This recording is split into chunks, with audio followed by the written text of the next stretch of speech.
मान लो ये जो पत्थर है सोना है, इन्हीं दो आदमी ने बेबी से ज़मीन से निकाला है और ये ऐसा पहली बार हुआ है। तो उन आदमियों को उस समय तो पता नहीं था कि ये सोना है, बहुत इंपॉर्टेंट है, क्या है। उन्हें तो इसका नाम भी नहीं पता होगा, उन्होंने फिर इसका नाम मान लो रख दिया सोना। तो अब समझ में आया, अब हम सोने को इंपॉर्टेंस नहीं दे रहे। अब हम जो भी सोने के बारे में सुनते हैं ना लोगों से, जो भी हम आस पास ऑब्जर्व करते हैं सोने के बारे में, जो भी हमने सोने के बारे में आज तक सुना है, पढ़ा है, हम उस चीज़ को इंपॉर्टेंस दे रहे हैं, हम उस पत्थर को इंपॉर्टेंस नहीं दे रहे। हम उस पत्थर से रिलेटेड जो भी मीनिंग्स हैं, जो भी बातें हैं, हम उन बातों को मीनिंग दे रहे हैं। उस पत्थर में ऐसा कुछ नहीं। अगर लोग कल को सोने को एक मिट्टी की तरह मानने लग जाएं तो आप भी मतलब सोने को फिर मिट्टी मानोगे। जैसे मान लो जो ईंटें पड़ी होती हैं, पत्थर पड़े होते हैं, कल को लोग इनको इंपॉर्टेंस देने लग जाएं तो लोग अपने घरों में ना ईंटें और पत्थर भर लेंगे। गोल्ड की सारी शॉप, जो भी ज्वेलरी शॉप है ना, सब बंद हो जाएंगी और फिर नई दुकानें खुलेंगी। आओ पत्थर खरीदो, पुराना पत्थर, गंदा पत्थर, जितना गंदा पत्थर उतना ज़्यादा पैसा मिलेगा आपको। तो लोग मतलब फिर पत्थर खरीदना चालू कर देंगे। अब हम लोगों ने क्या किया है, हर चीज़ को एक लेबल दे दिया, एक सिंबल, एक नाम दे दिया उसका।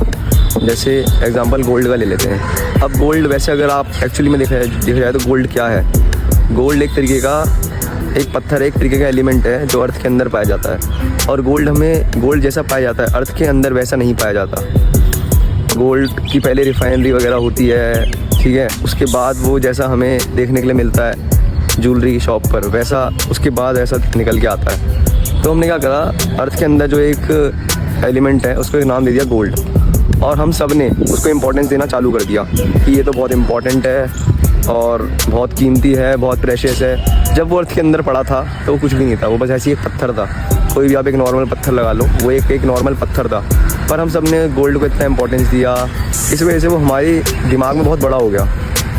मतलब एक्चुअली में गोल्ड को भी नहीं पता कि वो बहुत इंपॉर्टेंट है, पर क्या है, हम लड़े जा रहे हैं, मरे जा रहे हैं गोल्ड के पीछे। ऐसी कोई भी चीज़ देख लो, ऐसे सबके साथ हमने यही काम करा है कि हमने सिंबल दे दिया कोई कुछ, उसका नाम दे दिया, और उसके बाद हम उसको एक अटैच्ड मीनिंग के साथ देखते हैं। जैसे कार ले लो, कार एक तरीके का आप देखा जाए तो क्या है, कार 4 टायर, ऊपर से एक बॉडी सी लगा लो कुछ, उसमें कुछ ऐसी सिस्टम फिटिंग वगैरह कर दो कि वो एफिशिएंट तरीके से काम करे। यही तो है कार, और क्या है कार।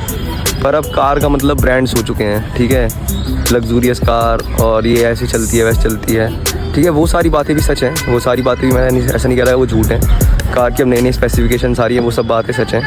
पर होता क्या है, जब हम कार के बहुत सारे मीनिंग्स बना लेते हैं ना अपने दिमाग में, फिर उससे कॉन्फ्लिक्ट बढ़ने लग जाता है। फिर आप बस कार को कार की तरह नहीं देखते, फिर आप कार को अपने साथ वो करते हो, लिंक करने लग जाते हो। पर ये जो ज़्यादातर जो बवाल होता है, कॉन्फ्लिक्ट आता है, ये आता है क्योंकि हमने कार को बहुत ज़्यादा एक्स्ट्रॉर्डिनरी इंपॉर्टेंस दे रखा है कि वो बस कार नहीं है, फिर वो मीनिंग हो गया, एक तरीके का सोसाइटल सिंबल हो गया, हमारा स्टेटस हो गया कि हम